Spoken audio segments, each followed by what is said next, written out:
Asher, ilan at sino-sino itong mga social media personalities na planong sampahan ng reklamo ni Senador Revilla sa NBI?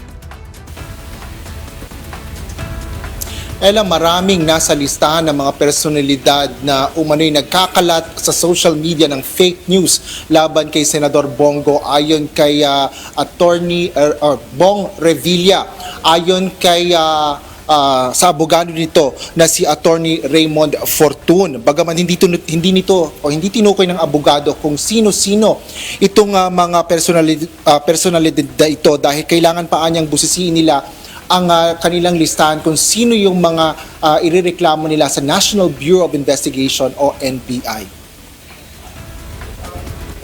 Ayon kay Attorney Fortun, inaalam pa nila ang tunay na pagkakakilanlan at kinaroroonan ng mga personalidad na sangkot umano sa pagpapakalat ng maling impormasyon laban kay Senador Bong Revilla. Ngunit inaasahan nila na makatutulong din ang NBI sa pag-alam at pagtugis sa mga ito.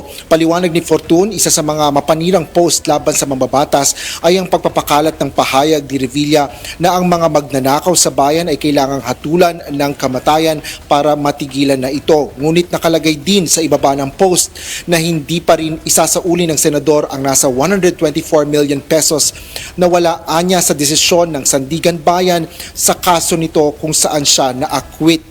Ngunit ang fake news na ito ay napakalat pa anya sa social media na nagbigay ng masamang impresyon sa senatorial re-electionist.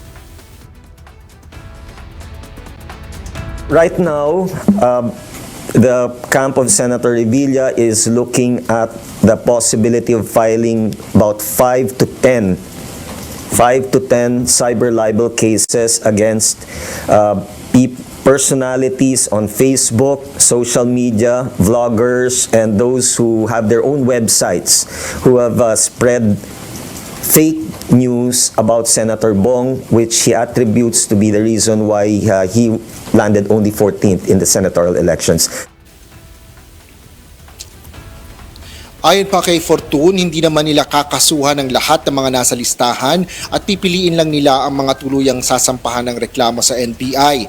Tiniyak rin ni Attorney Raymond Fortun na kung mayroon mang grupo sa likod nito ay walang kinalaman dito ang kampo ng mga Duterte.